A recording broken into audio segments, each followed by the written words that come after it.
Yes. What inspired you to make this story?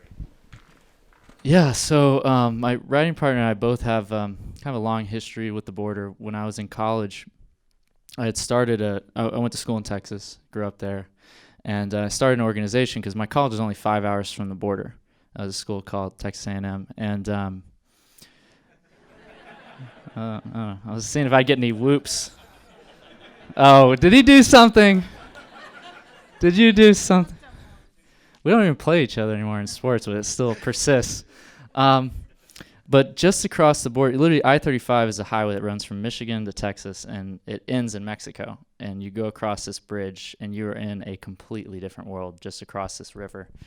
And this group, we started taking college students down, and we would work in communities called colonias, which are communities on the border that are essentially squatter communities where they're missing sort of basic necessities for human life, whether it's water, electricity, shelter, and sewage, and really it's a byproduct of the border conflict. A lot of people get stuck in limbo on these border towns and end up in these communities, and it just kind of blew us away.